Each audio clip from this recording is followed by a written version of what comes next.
London insiders are calling this Prince William's Iron Wall a calculated strategy of ignoring the Sussexes to make them invisible on the world map.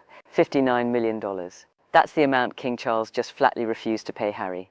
The Treasury door is closed and the crown isn't for those who treat loyalty as a commodity. The Sussexes' downfall when Meghan Markle pushed the CEO of Centrebell aside to monopolise the polo trophy wasn't just a communication blunder, was the last straw. In London, Prince William reportedly shook his head in dismay at his sister-in-law's desperate attempt to cling to the spotlight. A silent reaction, but enough to confirm. The royal family has officially declared Meghan a toxic stranger. Are the British royal family and Hollywood moguls conspiring to isolate Meghan? Jeremy Zimmer called her incompetent at the same time that the palace was cutting off all communication. Welcome to Windsor Snap.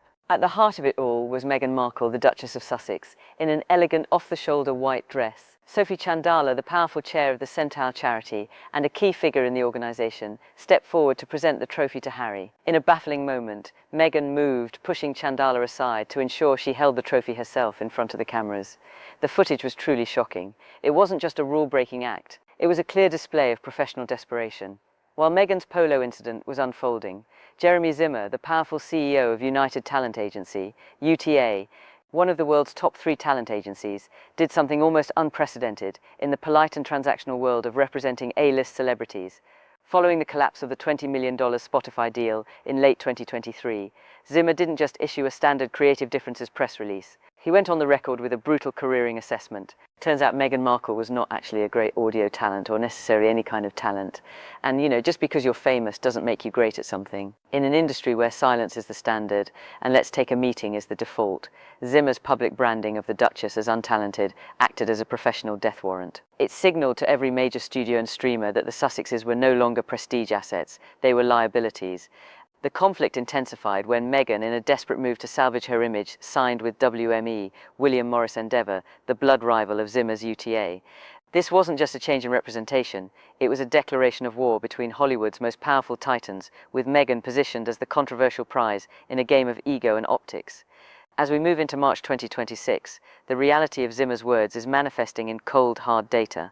Hollywood and the British royal family, 2 institutions that rarely coordinate, have entered a silent consensus. The strategy is simple but devastating: content starvation. For the last 5 years, the Sussexes' primary currency has been royal access. Their value to Netflix and Spotify was predicated on their ability to pull back the curtain on the House of Windsor. However, the iron wall established by Prince William has effectively cut off the supply line.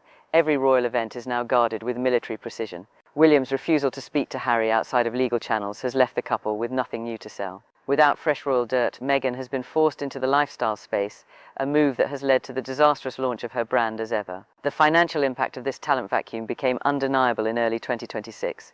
Reports from Bloomberg and the Wall Street Journal confirm that the original $100 million mega deal signed in 2020 has been downgraded to a first-look agreement. In Hollywood terms, this is a polite way of saying we will look at your ideas, but we aren't paying you a cent until we see a hit.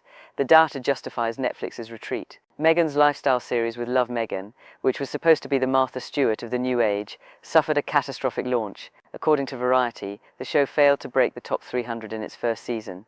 By the first half of 2025, it was ranked 3,436th out of all shows on the platform. For Netflix CEO Ted Sarandos, once a staunch defender of the couple, the numbers were impossible to ignore. Sources in Los Angeles have noted that Sarandos has quietly unfollowed the brand's progress, a symbolic move that mirrors the wider industry's pivot. Perhaps most damaging of all are the reports of the ghost warehouses. While Meghan's PR team promoted it as ever as a bespoke artisanal brand with mute yam lovingly handmade in her Montecito garden, investigative research by Tom Bauer and industry insiders has revealed a starkly different reality. Instead of a farmhouse kitchen, the products were traced to industrial bottling plants in Ohio and Illinois. The contrast between the Duchess and the garden imagery and the industrial assembly lines became a viral symbol of what critics call the Sussex fakery. Currently, it is estimated that over $10 million worth of unsold inventory, from wickingless candles to runny strawberry jam, is sitting in a Netflix-contracted warehouse in Los Angeles. The streamer, which had taken an equity stake in the brand, is now reportedly looking for a way to liquidate the stock without further damaging their own reputation. Game over. The label fraudster, first used by Spotify's Bill Simmons, has become synonymous with Meghan Markle. Financial landscape prison. The $2.50 million deficit at Archwell and the $2 million annual security costs are pushing Prince Harry toward a desperate and perhaps impossible reconciliation with King Charles. If the polo fields of Florida provided the stage for Meghan's social isolation, the sterile spreadsheets of the IRS provide the evidence for the Sussexes' impending fiscal winter. By March 2026, the myth of financial independence, the cornerstone of their 2020 exit, has collided with a brutal reality. The high-octane lifestyle of a global power couple is a machine that consumes capital faster than their dwindling brand can generate it. The release of the 2024 tax filings, Form 990 for the Archewell Foundation, recently rebranded as Archewell Philanthropies, sent shockwaves through the philanthropic world. The numbers paint a picture not of a thriving global charity, but of an organization running on the fumes of its initial hype. In 2021, the foundation was the darling of Silicon Valley, raking in over $13 million. By 2024, that figure plummeted to a mere $2.10 million. Most alarming, a staggering $2 million of that total came from a single anonymous donor, meaning public grassroots support has effectively evaporated. While revenue dried up, spending remained aggressive. RQL reported $51 million in expenses against its $2.10 million in donations, a $2.50 million net loss in a single year. The filings once again confirmed that Harry and Meghan dedicated an average of just 1 hour per week to the foundation's operations. In the eyes of major donors, RQL has shifted from a serious non-profit to what critics call a personal toy chest for the couple's PR interests. This financial instability has triggered what insiders describe as a purge at their Montecito headquarters. By late 2025, at least 5 high-level executives had departed, including their director of communications and head of operations. The Consmall Devil, the most symbolic exit, was James Holt, a longtime Harry loyalist who returned to Britain, signalling a total collapse of the dream team assembled to conquer Hollywood. For Prince Harry, the crisis is not merely professional, it is existential. Maintaining the lifestyle of a royal in exile in California comes with a price tag that would stagger even the most successful A-listers. Biographer Tom Bauer and financial analysts estimate the couple's annual burn rate at approximately $3 million to $4 million. This includes following the loss of his UK taxpayer-funded protection, a legal battle Harry lost for the third time in May 2025. His private security costs have ballooned. To maintain $247 protection for Meghan and their children in the US, Harry is reportedly paying between $1.50 million and $2 million a year. Their $14.70 million Riven Rock estate carries a significant mortgage, property taxes, and a staff of nannies, housekeepers, and groundskeepers that costs an estimated $1 million annually. Years of litigation against the British Home Office and tabloid publishers have drained an estimated $1.50 million to $2 million from Harry's personal inheritance. By early 2026, the spare inheritance, the millions left to him by Princess Diana and the Queen Mother, is no longer a safety net. It is a dwindling resource. With the Spotify deal dead and the Netflix contract downgraded to a pay-fors model, the couple is facing a liquidity crisis. This financial panopticon is the true driver behind Harry's recent desperate attempts to bridge the gap with London.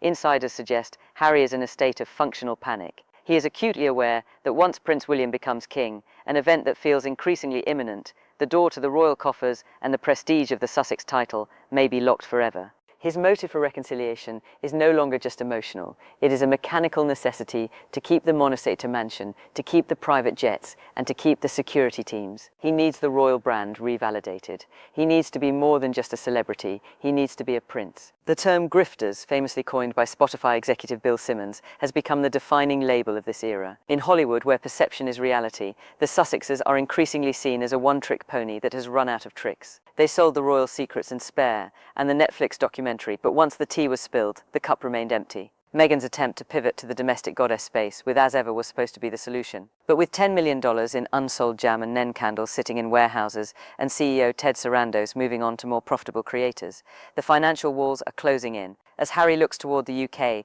he finds a book-tuning sat-iron wall erected by his brother. William's strategy is clear: let them run out of money. By refusing to engage, William is allowing the Sussexes' own lifestyle to become the instrument of their downfall. Without royal content to sell, the Sussexes have nothing left but their debts. While the financial spreadsheets in California bleed red, the atmosphere at Kensington Palace in London has turned to ice. By March 2026, the strategy employed by Prince William, the Prince of Wales, had shifted from reactive hurt to a sophisticated institutional iron wall. This is no longer a family feud. It is a calculated containment of a perceived threat to the British monarchy. For years, Harry and Meghan's primary source of content, and thus their primary source of income, was their proximity to the royal family. Whether it was the Oprah interview, the Netflix docuseries, or the bombshell revelations in Spare, their brand relied on a constant feedback loop with the palace. William, guided by a new circle of ruthless strategic advisors, has implemented the grey rocking method on a global scale. By becoming as uninteresting and unresponsive as a grey rock, William has effectively starved the Sussexes of the royal oxygen they need to survive in the Hollywood ecosystem. Every attempt by Harry to reach his brother is met with a standard legal directive: Please contact the Prince of Wales's legal representatives at Harbottle and Lewis. There are no more private phone calls, no more WhatsApp messages, and certainly no more summits at Sandringham. Insiders close to the Prince of Wales reveal a deep-seated fear that any conversation, no matter how personal, will be transcribed, polished, and sold as a chapter in Meghan's rumoured upcoming memoir. In William's eyes, Harry is no longer a brother. He is a recording device for a rival commercial enterprise. The most terrifying prospect for the Sussexes in early 2026 is the growing movement within the palace to formalise their exile. For years, the official line was that stripping a royal of their titles required a complex act of parliament.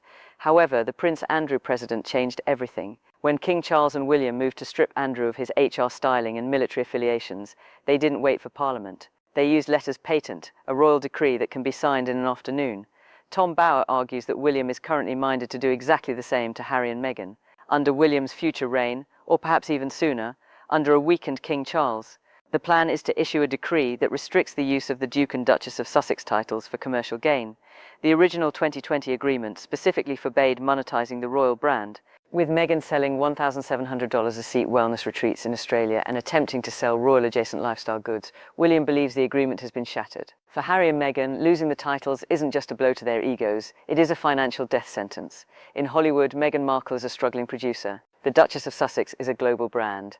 Without the title, their remaining value to Netflix or WME drops to zero. Perhaps the most damaging revelation to emerge in early 2026 is the allegation regarding clandestine content recorded inside the palace. Sources within the royal household have accused Meghan of premeditated betrayal, alleging she used a hidden camera or personal phone to capture private rooms and staff interactions inside Buckingham Palace and Kensington Palace during her brief tenure as a working royal. This footage, reportedly intended for a Plan B documentary or a future memoir, is viewed by William as the ultimate betrayal. It paints the royal family as the victim of a long-term calculated sting operation. This allegation has served to unify the senior royals, including Queen Camilla and Princess Anne, in their resolve to ensure the Sussexes never step foot in a royal residence again. As William's iron wall holds firm, the Sussexes are finding it increasingly difficult to secure invitations to the right rooms. In late 2025 and early 2026, they were conspicuously absent from major international events, including the Met Gala and the Oscars, where they were once the most anticipated guests. The Hollywood elite, ever sensitive to power shifts, have noticed that the royal connection is dead. When Jeremy Zimmer of UTA called Meghan untalented, he wasn't just expressing an opinion, he was reading the room. Without William's cooperation, the Sussexes are no longer royal. They are just famous for being famous, a category that has a very short shelf life in Los Angeles. In a desperate attempt to bypass William, the Sussexes embarked on DIY royal tours to Nigeria and Colombia. However, these trips backfired spectacularly without palace due diligence. They were seen travelling on private planes provided by individuals later linked to international money laundering charges. William has used these pseudo-royal errors to justify his stance to the UK government. The Sussexes are a reputational hazard to the British state. The end game is clear. William is waiting for the clock to run out. He knows that without royal dirt to sell, and with the iron wall blocking new material, the Sussexes' financial burn rate will eventually force a total collapse. By March 2026, the once glittering $100 million Netflix deal, the golden ticket that was supposed to fund the Sussexes' billionaire lifestyle, had turned into a logistical and reputational albatross. The transition from global icons to struggling content creators is no longer a tabloid theory. It is etched into the inventory manifests of Los Angeles warehouses. When Meghan Markle launched her lifestyle series with Love Meghan in early 2025, it was marketed as the crown jewel of the Sussex Netflix partnership. It was designed to be an aspirational aesthetic journey into her world of organic gardening, mindful cooking, and authentic living. However, the data released in the Netflix Transparency Report for the first half of 2025 revealed a catastrophic disconnect between the brand's hype and actual viewer interest. Out of the thousands of titles on the platform, Meghan's flagship show ranked a dismal 3,436th. Industry analysts noted that while the premiere episode saw a modest curiosity spike of 2 million viewers, the drop-off for episode 2 was over 70%. Audiences weren't buying the Duchess Next Door persona. As one Variety critic noted, the show felt less like a lifestyle guide and more like a high-budget audition for a role Meghan had already quit. The most visceral evidence of the brand's collapse lies in a sprawling industrial complex in San Bernardino, California. Investigative reports corroborated by Tom Bower's latest findings describe a ghost warehouse filled with pallets of unsold as ever merchandise. Netflix, which had pivoted to an equity-sharing model to mitigate their risks, is now reportedly sitting on over $10 million in unsold inventory. This includes thousands of premium brick lifestyle candles that were returned by early adopters due to manufacturing defects, most notably wicks that wouldn't light or were missing entirely. Vast quantities of the limited edition strawberry jam that failed to meet basic shelf stability standards, with customers describing the product as watery syrup rather than artisanal preserve. The heart of the Sussex fakery allegation lies in the origin of Meghan's signature product. The marketing campaign for As Ever featured soft-focus imagery of Meghan in her Montecito garden, straw hat in hand, implying that the fruit was hand-picked from her own soil. However, the truth bombs dropped by Tom Bower in early 2026 revealed a far more cynical industrial reality. Through supply chain tracking, it was discovered that the jam was actually manufactured and bottled at an industrial plant in Ohio using bulk-sourced strawberries from commercial farms in the Midwest. The jars themselves, marketed as bespoke, were traced to a mass-production glass factory in Illinois. The contrast between the Arsenal Duchess image and the industrial assembly line became a viral sensation, leading to the fake jam meme that has haunted her PR efforts. This wasn't just a marketing embellishment. In the eyes of the public, it was a fundamental breach of the authenticity Meghan had built her post-royal brand upon. The commercial failure of the jam and the Netflix show has led to a toxic designation within the industry. Hollywood brands are no longer just disinterested. They are actively fearful of the Sussex Association. Jeremy Zimmer's untalented comment was the first domino. By March 2026, the sentiment had spread to major luxury houses. Dior, Cartier, and several high-end beauty brands, all of whom were rumoured to be in talks with Meghan, have reportedly backed away. The reason, the data-proven lack of conversion. In the world of influencer marketing, a Duchess title is only valuable if it moves the product. If $10 million of goods are sitting in a warehouse, the title is commercially worthless. As one marketing executive told The Hollywood Reporter, Meghan is in a dangerous middle ground. She's too famous to be ignored, but too polarizing to be profitable. The symbolic end of the Megflick era came when Netflix CEO Ted Sarandos, once the couple's most powerful champion in Hollywood, quietly shifted the company's focus. By early 2026, Netflix's official social media accounts stopped promoting Sussex-related content entirely. The contract has been stripped back to a first-look deal that carries no guaranteed payout. The Sussexes are now in the same position as any other struggling production company. They must pitch, compete, and prove profitability. But with the Iron Wall in London preventing any new royal revelations, they are content starved. As the ghost warehouse continues to drain Netflix's resources in storage fees, the industry is waiting for the inevitable announcement, the total dissolution of the partnership. The grifter narrative has moved from a podcast insult to a documented business reality. The Sussexes' strategy to maintain global relevance shifted from Hollywood soundstages to the international diplomatic arena. Deprived of official royal tours by the Iron Wall in London, Harry and Meghan attempted to curate their own DIY royal world tours. However, these self-styled diplomatic missions to Nigeria, Colombia, and most recently Australia have backfired, exposing a dangerous lack of institutional due diligence and a mounting desperation for revenue. The August 2024 trip to Colombia, orchestrated at the invitation of Vice President Francia Marquez, was intended to be a masterclass in soft power. Instead, it became the primary evidence for Tom Bower's claim of Meghan's pathological self-obsession. While Marquez, a woman who rose from impoverished mining roots and faced assassination attempts, hoped the Duchess would highlight the plight of Colombian children, the narrative was hijacked. In a widely criticised speech, Meghan pivoted from the struggles of local women to her own voice, specifically mentioning how proud she was of her daughter Lilette, finding her voice. Observers noted the jarring contrast between a vice president whose children had to be evacuated from the country due to death threats and a duchess discussing her Californian domestic bliss. International PR managers began briefing that the Sussexes were using foreign governments as a personal toy chest to generate B-roll footage for their Netflix projects, rather than engaging in genuine diplomacy. The most recent disaster occurred in early 2026 during a pseudo-royal visit to Australia. Unlike their 2018 tour, which was a triumph of Commonwealth unity, the 2026 iteration was a commercial venture disguised as a wellness retreat. Reports surfaced that Meghan was the headline speaker at a high-end health farm in the Byron Bay area, with tickets retailing at $1.7001300 per seat. The Australian public's reaction was swift and vitriolic.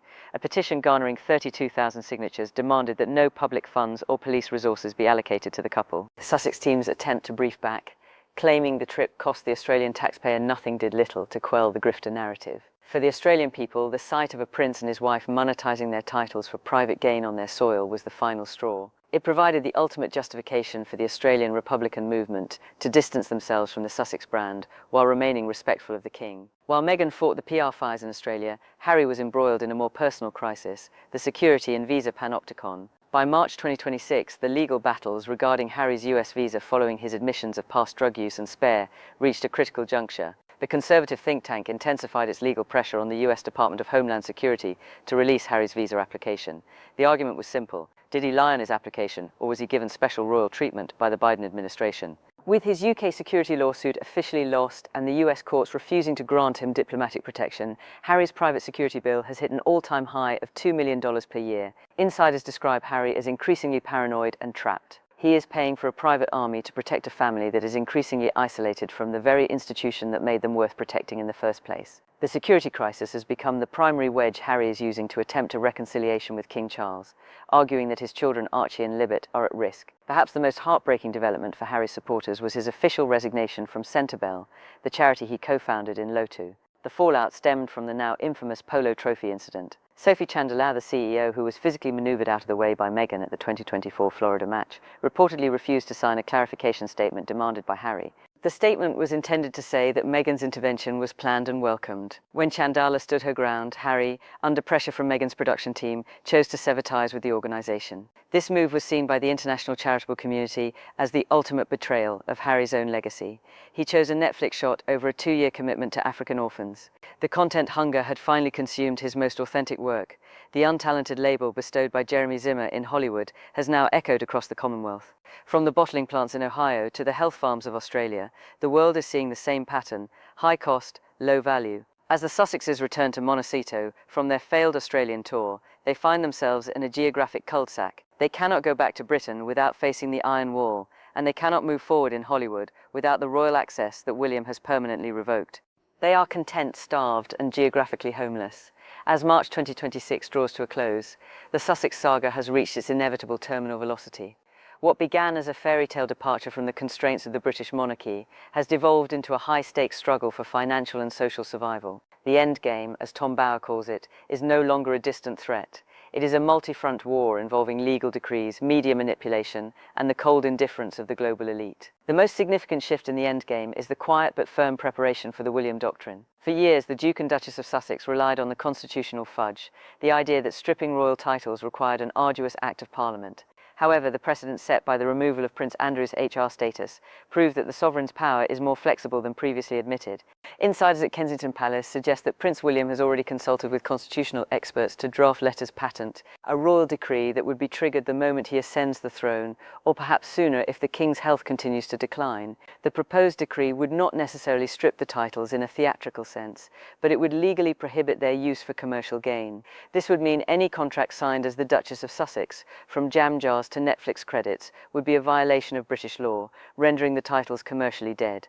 Most controversially dead, the William Doctrine is rumoured to include a provision that would prevent the styling of prince and princess for Harry's children, Archie and Liet, unless they return to the UK and are raised within the institutional framework. This is William's way of ensuring there is no rival, hostile royal family operating out of California. As the Netflix First Look deal expires and the warehouses of unsold As Ever products remain full, Meghan Markle is reportedly preparing her ultimate counterattack, a tell-all memoir. While Harry's Spare was a grievance-filled look at his past, Meghan's book is expected to be a nuclear strike on the present. Sources suggest she will recount private conversations with the late Queen Elizabeth II, Prince William, and Catherine, the Princess of Wales. Conversations that are by nature unverifiable. Tom Bower argues that Meghan's decision to document her time in the palace via hidden recordings and personal journals was a plan B established from day one. The memoir is her get-out-of-jail card. The only way to generate the $20 million to $30 million needed to maintain their Montecito lifestyle for another 5 years. However, there is a catch. In Hollywood, revenge content has a high initial payout, but a low long-term value. Once she tells her truth, she has no more secrets to sell. As Jeremy Zimmer's UTA verdict suggested, if the talent isn't there, the secrets are just trashy gossip in the eyes of the A-list. The most profound realization for the Sussexes in 2026 is that they are no longer royal enough for Hollywood and no longer Hollywood enough for the royals. A silent consensus has formed between the world's 2 most powerful elite circles. By ignoring the couple gay rocking, the monarchy has made them irrelevant. Without a reaction from the palace, the Sussexes have no conflict to sell to streamers. Following the data-driven failure of the As Ever brand and the With Love Meghan show, Hollywood has realized the Sussexes don't have a fan base, they have spectators. People watch to see them fail, not to buy what they are selling.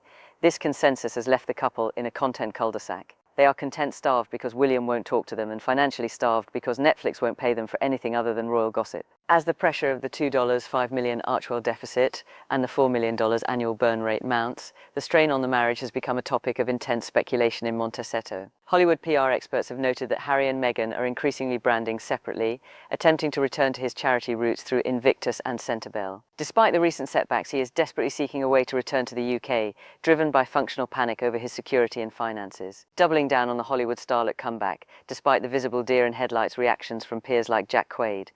The endgame is not just about the loss of a title, it is about the loss of a purpose. The couple that left Britain claiming they were silenced has spent 5 years making as much noise as possible, only to find that in 2026 the world has simply changed the channel. Tom Bower's final assessment is stark. The price of the Sussexes' betrayal of the royal family is their own obsolescence. They traded a lifetime of institutional security for a 5-year burst of Californian fame. As the Iron Wall in London remains unreached and the gates of Hollywood swing shut, the Duke and Duchess of Sussex find themselves exactly where they feared most, standing alone. The ghost warehouses of Los Angeles, filled with unsold jam and broken candles, are the monument to this era. A title, as it turns out, can buy a seat at the table.